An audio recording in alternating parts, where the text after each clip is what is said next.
प्यारे दोस्तों, आज की हमारी ये वीडियो है रमजान का महीना और एक गरीब रोजेदार का घराना। ये कहानी चाचा कमाल नाम के एक शख्स की है। चाचा कमाल समीर के ऑफिस में साफ सफाई वगैरह का काम किया करते थे। एक बार वो चाय का कप हाथ में पकड़े हुए समीर के ऑफिस में दाखिल हुए और उससे कहा, साहब जी आपकी चाय। समीर ने चाचा की तरफ देखा और कहा, चाचा आप बैठ जाइए। चाचा समीर की तरफ देखते हुए कुर्सी पर बैठ गए। समीर ने कहा, चाचा जी आप तो जानते ही हैं अभी मेरा बिजनेस ना होने के बराबर है। मैं अभी ज्यादा लोगों को तनख्वाह नहीं दे सकता। बस कुछ जरूरत के लोगों को काम पर रख लूंगा, बाकी सबको निकाल दूंगा। आप भी कल मेरे मैनेजर से मिल लेना और अपना हिसाब कर लेना। अब मुझे आपकी जरूरत नहीं है। ये सुनकर चाचा कमाल हसरत भरी निगाहों से समीर की तरफ देखने लगे। चाचा परेशान हो गए और किसी सोच में डूब गए। समीर ने चाचा को आवाज दी, लेकिन ऐसा लग रहा था जैसे वो सुन ही नहीं रहे हो। समीर ने जोर से कहा तो चाचा किसी दर्द भरे ख्वाब से बाहर आए। पता नहीं वो क्या सोच रहे थे। चाचा कमाल की सफेद दाढ़ी थी और वो बूढ़े हो चुके थे। उन्होंने कपकपाते हुए कमजोर हाथों से चाय का कप उठाया और कपकपाती हुई आवाज में बोले, अच्छा, अल्लाह आपकी मुश्किलों को आसान फरमाए। हमारा मालिक अल्लाह है। समीर खुद भी परेशान था क्योंकि उसका कारोबार तकरीबन खत्म हो चुका था। समीर घर आया, बहुत परेशान था। बीवी को आवाज दी कि मेरे लिए एक कप चाय बना दो।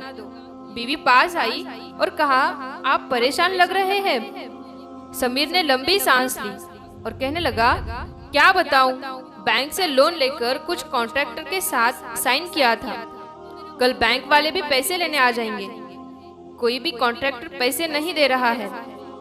बीवी ने कंधे पर हाथ रखा और कहा, आप परेशान ना हो, सब कुछ ठीक हो जाएगा। मैं आपके लिए चाय बना कर लाती हूँ।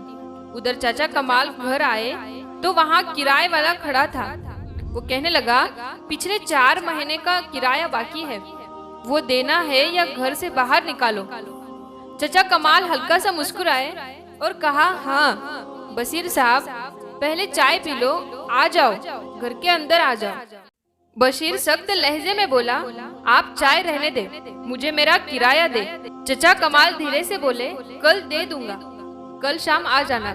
इसके बाद चाचा घर के अंदर आ गए। उनके 3 बच्चे थे। बड़ी बेटी तकरीबन 20 साल की थी, छोटा बेटा तकरीबन 17 साल का था और सबसे छोटी बेटी तकरीबन 12 साल की थी। उन्होंने बेटी को आवाज दी और कहा, बिटिया पानी का गिलास ला दो। बेटी पानी का गिलास लेकर आई और चाचा किसी सोच में गुम हो गए। बेटा पास आया और कहा, अब्बा परसों पहला रोजा है, रमजान का सामान लेने कब जाना है? और हाँ, आपने कहा था कि इस रमजान आप फ्रीज ले लेंगे, वो कब लाना है? अब्बा मुस्कुराए और कहा, ले आएंगे बेटा, ले आएंगे, अल्लाह दे। मगरिब की अजान होने लगी और सब वजू करने लगे और नमाज अदा की।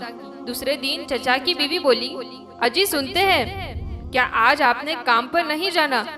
टाइम देखिए, 9 बज गए हैं। चाचा कमाल बीवी की बूढ़ी आंखों में देखकर बोले, अभी हमारी इम्तिहान बाकी है, अभी शायद हम साहब ने मुझे नौकरी से निकाल दिया है। वो कहते हैं अब जरूरत नहीं है। बूढ़ी बीवी का सर चकरा गया। रमजान शुरू हो रहा है, कल पहला रोजा है। बच्चे रमजान का सामान लाने की बात कर रहे थे और अब हमारे लिए एक और इम्तिहान। कब हमारी खुशहाली के दिन आएंगे? चाचा कमाल बोले, अल्लाह वारिस है, परेशान ना हो। दूसरी तरफ बाजारों में लोगों की भीड़ थी। लोग रमजान शरीफ की इफ्तारी का सामान खरीद रहे थे। सेब, केला, तरबूज, रूह अफ़ज़ा वगैरह वगैरह लिए जा रहे थे। चाचा कमाल का बेटा अपने दोस्त के साथ बाजार गया। उसके दोस्तों को भी सामान खरीदना था। चाचा कमाल का बेटा हसरत भरी निगाहों से देख रहा था कि लोग कितना सामान लेकर जा रहे हैं। मैं भी जाकर अब्बा से कहता हूँ, हम भी रमजान का सामान लेने जाएंगे। उधर चाचा कमाल ऑफिस से भी जो भी हिसाब मिला जो भी उन्हें पैसे मिले वो सारे पैसे मकान मालिक को लाकर दे दिए। अब फिर से जेब खाली हो गई। परेशानी का आलम था। चचा जानते थे कि बच्चे बाजार जाने को कहेंगे, बच्चों का सामना कैसे करते हैं। हिम्मत करके घर चले गए। बेटा देखकर बोला, अब्बा आप ही नहीं है, सामान की लिस्ट लिख कर दी थी, चलो हम भी सामान लेकर आते हैं। चाचा ने आंसू पलकों में छुपा लिया और धीरे से बोले, बेटा मुझे कहीं से पैसे मिलने दो, फिर ले आएंगे।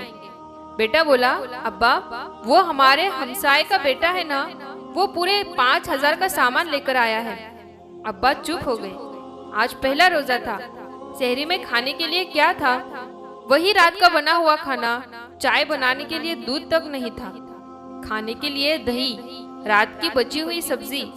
सबने गर्म करके सहरी कर ली और इबादत करने लग गए। और इफ्तारी का वक्त होने लगा। बड़ी बेटी ने दाल चावल बनाई और अपनी छोटी बहन से कहा, जाओ पड़ोसी के घर से बर्फ मांग लाओ। छोटी बेटी ने एक घर का दरवाजा खटखटाया तो एक औरत ने दरवाजा खोला और कहा, हाँ क्या बात है? वो औरत छोटी बेटी ने कहा, आंटी मेरी मम्मी कह रही थी थोड़ा सा बर्फ दे दो। वो औरत मुंह बनाकर बोली, कोई बर्फ नहीं है, हर रमजान तुम लोग आ जाते हो, हम लोगों ने तुम्हारा ठेका नहीं ले रखा है। वो बच्ची खामोश हो गई और वापस अपने घर आने रही। तो औरत बोली, रुक जा, आज ले जा फिर मत आना। वो बच्ची घर आई और अपनी बड़ी बहन को बर्फ दिया और कहा, आंटी ने बहुत बातें की, कल से मैं बर्फ लेने नहीं जाऊंगी। बड़ी बहन बात समझ ली, वो खामोश हो गई। सब इफ्तारी के लिए बैठ गए। पानी और चंद खजूरें दस्तरखान पर थी। अजान हुई तो सब लोग इफ्तारी करने लगे। छोटी बेटी बोली, अब्बा जिनके घर में बर्फ लेने गई थी वो सेब वाला जूस बना रहे थे। उन्होंने बहुत सारे फ्रूट कटे हुए थे। वो नारियल वाला मीठा पानी होता है ना, वो बना रहे थे, हमको भी लाकर दो ना। चाचा कमाल ने सर पर हाथ फेरा और कहा, मेरी बेटी अल्लाह हमको भी दे देगा। तो इतने में बेटा कहने लगा, आपका मैं कल से मस्जिद में जारी किया करूंगा, वहाँ के लोग बहुत सारा सामान देते हैं। तो माँ ने धीरे से कहा, कोई जरूरत नहीं है, घर पर ही इफ्तारी करो। देखते देखते 10 रोजे गुजर गए। बच्चे रोजाना पकोड़े फल फ्रूट का ही कहते। अब्बा बाहर रोज डाल देता। बेटा जिद करने लगा कि अब मैं रोजाना गर्म पानी पीने से इफ्तारी करते हैं, कुछ भी नहीं है घर में, हमको आज सेब केला लाकर दो। चाचा कमाल मुस्कुराने लगे और कहा, अच्छा मैं बाजार जाता हूँ और लेकर आता हूँ। चाचा कमाल बाजार गए। उनके पास सिर्फ 30 रुपए थे। उन्होंने एक फल वाले से पूछा, ये सेब कितने के हैं? उन्होंने बताया, ये वाले 300 के और ये वाले 350 के।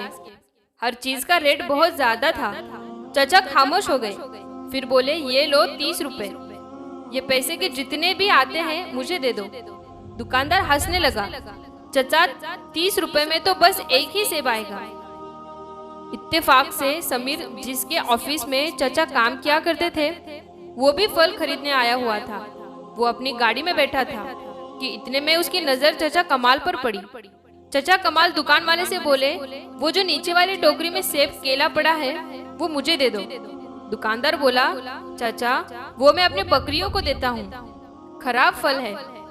चचा कमाल बोले, ये 30 रुपए रख लो और वो मुझे दे दो। मेरे बच्चों ने आज 10 रोजे गुजर गए, एक दिन भी उन्होंने फ्रूट नहीं खाया। एक खजूर से इफ्तारी करते हैं, अल्लाह तुम्हारा भला करेगा।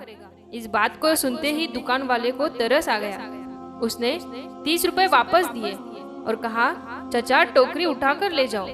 समीर ये सब कुछ देख रहा था। चचा कमाल दुआएं देने लगे। खराब फलों की टोकरी से कुछ सही फल एक थैली में डालने लगे और साथ में दुआएं भी दे रहे थे। ये मंजर देखकर समीर की आंखों में आंसू आ गए और उसे अपना इफ्तारी का दस्तरखान याद आ गया। तरह तरह के फल, पकोड़े, समोसे, बिरयानी, जूस। जामेश्री उसके दिल में काम से पैदा हुई। चचा कमाल पैदल तेज तेज कदमों से चलते जा रहे थे। इफ्तारी का वक्त करीब था। समीर भी गाड़ी लिए उनके पीछे जाने लगा और चाचा का घर देख लिया। फिर जल्दी से बाजार आया और जरूरत का सामान लिया और अपनी कार चाचा कमाल के घर के सामने लगा दी और दरवाजे पर दस्तक दी। चाचा के बेटे ने दरवाजा खोला। समीर ने कहा, चाचा कमाल का घर यही है ना? बेटे ने कहा, हाँ। मैं सिर हिलाया और कहा, मैं उनका बेटा हूँ। अंदर आ जाओ। इतने में अजान होने लगी। समीर घर में दाखिल हुआ तो देखा कि जमीन पर दस्तरखान बिछाया हुआ है। चंद खजूरी एक प्लेट में थी और गला सड़ा फल फ्रूट काट कर प्लेट में रखा हुआ था। समीर ने कार से फल फ्रूट निकाले और उनको दिए। चाचा कमाल की आंखों में भी आंसू आ गए।